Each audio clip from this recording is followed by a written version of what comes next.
저는 부천교회를 섬기고 있는 오충환 교회장입니다. 오늘 저는 우리 가정연합이 직면하고 있는 이 생존의 문제에 대해서 데이터를 근거로 이야기하고 또 그 생존을 위한 하나의 시스템적 해법을 공유하고자 이 자리에 섰습니다. 제가 나눌 논지는 사실 사회에서 그리고 여러 종교에서 이미 반영하고 또 제도적으로 변화하고 있는 사례를 중심으로 보고를 하고자 합니다. 우리 목사님들, 또 사모님들, 또 청년 목사님들 대부분 잘 아시겠지만 지금 탈종교 현상화는 가속화되고 있습니다. 목회 데이터 연구소라고 하는 자료가 있습니다. 아마 목사님들은 다들 잘 아시겠는데요. 그 목회 데이터 연구소를 보면 이 탈종교 현상이 가속화되고 있고 또 특히 청년층의 이탈은 붕괴 수준입니다. 개신교의 경우 향후 10년 내에 주일학교가 없는 교회가 바로 90%가 바랄 것이라고 전망을 하고 있습니다. 이 데이터가 과연 남의 일인가 라고 살펴본다면 사실 지금 우리 가정연합의 교회도 이와 같은 현상을 마주하고 있습니다. 고령화 속도는 사회 평균보다 빠르고요. 또 미래 세대의 교회 정착률은 최고 위험 수위입니다. 2세, 3세가 없는 교회는 그것은 어떻게 보면 경로당이거나 지방과 같은 경우에는 곧 사라질 유적지로 다들 걱정하고 있는 것이 사실입니다.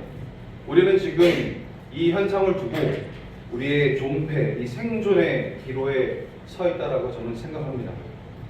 그렇다면 어떤 이유에서 우리 청년 세대, 미래 세대들은 떠나고 있는가를 한번 살펴보도록 하겠습니다. 과거의 미래 세대가 교회를 떠나는 가장 큰 이유는 여전히 설교라고 얘기를 했었습니다. 하지만 최근 데이터는 수면 아래 있던 권위적이고 또 수직적인 교회 문화가 이탈의 가장 큰 핵심 원인으로 급부상하고 있습니다. 특히 우리 젊은 세대는 이 소통이 단절된 그리고 비민주적 분위기와 또 식구들 간의 갈등 그리고 윤리적이지 못한 모습에 깊은 상처를 입고 교회와 우리 문화에 등을 돌리고 있습니다. 여기에 특정 이념을 일방적으로 강요하는 경직된 분위기까지 더해지면서 결국 20대, 30대 청년들에게는 교회가 더 이상 머물 수 없는 높은 장벽이 되어버렸습니다. 교회의 든든한 허리가 되어야 할 우리 30, 40 세대가요. 소위 낀 세대의 구조적 아픔을 겪고 있습니다. 그리고 전 세대 중 가장 낮은 신앙 확신 속에 영적으로 탈진해 가고 있습니다. 치열한 직장 생활과 또 육아라고 하는 삶의 무게에 짓눌려서 신앙을 돌볼 여유가 사라졌고 이제는 목회자의 말씀보다 배우자나 부모의 영향력이 더 절대적인 상황이 되어버렸다고 합니다. 또 무엇보다 일을 시킬 때는 어른으로 취급하면서 정작 권한을 줄 때는 아이 취급하는 교회의 이중적인 태도가 이들의 헌신마저 쉽게 만들고 있음을 우리는 뼈아프게 직시해야 됩니다. 그렇다면 떠나간 미래 세대들을 어떻게 하면 다시 교회로 돌아오게 할 수 있습니까? 고민하고 연구해 보면서 저도 한번 실행해 보았습니다. 이제는 더 이상 막연한 정성 가지고는 미래 세대가 돌아오지 않습니다. 그들이 살아가는 시대 정신과 또 참부모님의 섭리적 방향을 정확히 일치시켜서 부응할 수 있는 교회로 가야만 합니다. 우리 교회의 가장 강력해야 할 허리 세대인 30, 40 세대, 이 세대가 우리 가정연합의 키가 될 것입니다. 이들이 우리 가정연합 교회의 번영의 핵심이 되기 위해서는 첫째는 시대 정신의 변화와 그것에 대한 인식 또 배움이 필요합니다. 목회자와 우리 모든 기성세대 식구 공동체가 말입니다. 지금의 MZ세대 그리고 알파세대는 공정과 수평을 생명처럼 여기고 있습니다. 그들은 자신이 주체가 되어서 의사결정에 참여하지 못하는 조직 또 투명하지 못한 것을 혐오하고 있습니다. 그들은 시키는 대로 하라는 권위주의적 방식은 더 이상 통하지 않은 내용으로 자리 잡고 있습니다. 그들이 교회에서 자신의 목소리가 반영된다는 효능감을 느끼지 못한다라고 하면 그들은 뒤도 돌아보지 않고 떠나게 됩니다. 둘째는 참부모님의 섭리적 방향입니다. 저는 식구들에게 왜 우리가 가정연합인지에 대해서 항상 질문합니다. 그것은 할아버지, 또 아버지, 또 손자가 함께하는 삼대권 안착이 우리 가정연합의 또 신앙적 목표이기 때문에 이것을 우리 식구님들에게 제가 말씀드리고자 매번 질문하며 그 답을 요구하고 있습니다. 또 부모님께서는 천의 축순자를 중심으로 한 세대 교체와 또 세대 융합을 강조하셨습니다. 이런 단순히 젊은 사람을 지도자로 세워라는 뜻이 아닙니다. 미래 세대가 섭리의 객체가 아니라 주인으로서 설 수 있는 환경을 만들라는 섭리적 방향이라고 저는 생각합니다. 시대적 요구와 섭리적 명령은 동일합니다. 미래 세대를 보조가 아닌 주체로 세워라. 이것이 교회가 행할 수 있는 유일한 길이라고 생각합니다. 그렇다면 그들은 무엇을 원하는가? 간단합니다. 모든 세대 간의 수평적 소통 구조와 교회의 의사결정에 미래 세대가 참여할 수 있는 구조, 그리고 누구나 나의 진정성을 의심하지 않고 재단하지 않으며 공감과 소통으로 행하는 문화, 마지막으로 진정한 가정연합의 이름에 걸맞는 가족 단위의 공동체를 원합니다. 이러한 분석을 바탕으로 우리 구청 가족교회는 지난 2년간 정말 처절하게 몸부림쳤습니다. 그리고 지난주 일요일 2025년 마지막 당회를 통해서 만장일치로 교회 체질을 완전히 바꾸는 두 가지 혁신 안건을 통과시켰습니다.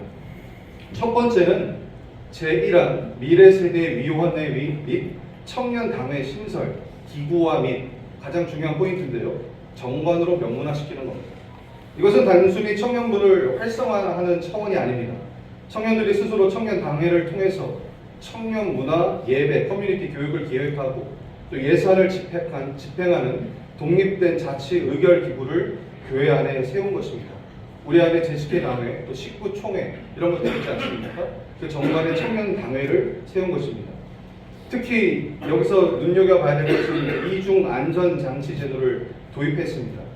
저는 그동안 34년간 우리 통일가에 살고 많은 목회자와 교회를 보면서 교회 예산 삭감의 1순위로 항상 미래세대라는 것을 보게 됩니다. 이제는 미래세대 예산만큼은 절대로 함부로 대해서는 안 된다고 저는 생각합니다. 그래서 미래세대 예산을 함부로 삭감하거나 변경할 수 없도록 반드시 청년당회 동의를 목회자가 구하게 만들었습니다. 이것은 청년당회 동의를 거두고 그것이 통과된 안건이 재직회 당의 의결까지 진행이 되어야 증대 예산 삭감까지 이루어질 수 있다는 얘기입니다. 설득과 민주주의적 절차로 그들의 자율성을 시스템으로 보장하는 내용입니다. 제2항은 재직회 당연의 미래세대위원회 참여 의무화입니다. 청년을 더 이상 가르쳐야 할 양육 대상이 아닌 교회 방향을 결정하는 동반 파트너로 격상시켰습니다. 미래세대위원장과 또 부위원장, 또 주일학교 교사 3인이 당회의 정식 의결권 위원으로 참여시키는 안건을 통과시켰습니다. 참관이 아닙니다. 실질적인 발의권과 투표권을 행사할 수 있도록 만들었습니다. 놀라운 것은 이 안건들이 만장일치로 통과되었다라고 하는 점입니다. 우리 기성세대 식구님들도 본능적으로 알고 계셨습니다. 이렇게 하지 않으면 우리 교회 미래가 없다는 것을 말입니다.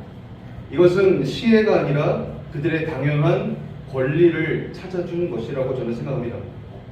존경하는 목사님들 혹시 제 얘기를 들으시면서 이런 생각을 마음속으로 하실 수도 있습니다. 목사 그건 부천이니까 할 수 있는 거예요. 우리 교회는 청년이 없어. 한 명도 없는데 무슨 청년 당회고 위원회야 라고 얘기할 수 있습니다. 청년이 있어도 먹고 살기 바빠서 교회를 못해.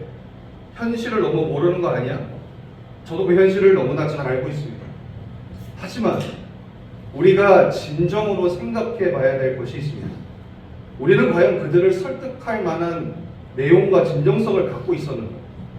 그들이 살아가고 있는 2025년의 세계관에 대해서 그들의 언어와 고민에 대해 우리는 얼마나 치열하게 연구하고 공부했는가? 혹시 우리 젊은 시절의 잣대로 지금의 청년들을 비교하고 있지는 않은가 말입니다. 청년이 없어서 안 한다면, 만약 그렇다면 우리 교회 미래는 앞으로도 영원히 없을 것입니다. 있다 없다가 중요한 게 아니라 가정연합의 교회라고 한다면 마땅히 갖춰야 할 표준이 있어야 합니다. 이것이 저는 중요하다고 생각합니다. 청년이 지금 당장 한 명 없더라도 그들이 언제든 돌아왔을 때 주인이 될 수 있는 시스템, 그들의 목소리가 반영되는 구조가 기본값으로 깔려 있어야 합니다. 시스템이 갖춰져 있지 않은데 어떤 이가 들어와서 둥지를 틀겠습니까? 청년이 없어도 시스템은 있어야 합니다. 그래야 미래가 있습니다. 부천가정교회가 만든 이 정관화 제도는 청년이 많아서 만든 것이 아닙니다. 없다고 포기하면 끝이기에 미래 세대를 다시 세우기 위한 새로운 표준을 세운 것입니다. 가정연합 교회에 대해 원로 장로님들이 저희 교회 원로 장로님들이 많이 이런 말씀을 주십니다. 교회의 주인은 누구인가? 저는 교회의 주인은 더 이상 목회자가 되어서는 안 된다라고 생각합니다. 교회의 주인은 식구가 되어야 됩니다. 목회자는 방향성을 제시하는 내비게이터일 뿐 핸들을 잡고 운전하는 것은 식구여야 합니다. 그것이 천일국 시대의 표상이라고 저는 생각하고 있습니다. 부천 가정교회의 시도는 사실 새로움이 전혀 아닙니다. 사실 많이 늦었습니다. 비정상의 정상화일 뿐입니다. 청년 성화 효동 우리 모든 식구가 가정연합의 공동체 안에서 누구나 꿈꿀 수 있고 책임지고 만들어갈 수 있는 교회 그 표준이 생겼을 뿐입니다. 과거 1세대의 신앙이 말씀을 먼저 깨닫고 심정을 치유해서 실천으로 나아가는 지정의 요정이었다라고 한다면 천일국 시대를 살아가는 우리 미래세대의 신앙 문법은 완전히 다르다라고 저는 생각합니다. 그들은 논리적 교육보다 하늘 부모님의 사랑과 감동이 심장에 먼저 꽂힐 때 비로소 스스로 진리를 찾고 스스로 의지를 불태우는 정지의 신앙을 나타나게 된다라고 저는 생각합니다.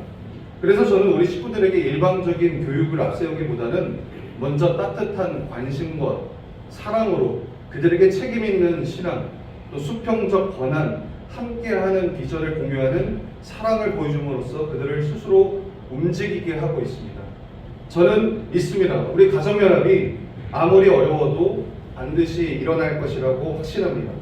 그 출발과 동력은 우리 미래세대가 되어야 합니다. 저희 부천뿐만 아니라 모든 교회가 정말 미래세대를 위해 투입하고 사랑하는 교회가 될 때 저희는 반드시 승리할 수 있을 거라고 봅니다. 과거 초창기 때 우리 36가정, 또 72가정, 또 124가정, 430가정 그들이 젊으셨을 때 우리 가정연합을 이렇게 부흥시켰다라고 저는 생각합니다. 그 도약의 때가 저는 이제 시작되어야 된다고 생각합니다. 우리 모든 교회가 정말로 미래세대가 부흥되고 미래세대로 우리 교회가 이 세상 앞에 희망이 되고 대안이 될 수 있는 우리 가정연합이 되길 바라면서 발표를 마치도록 하겠습니다. 감사합니다.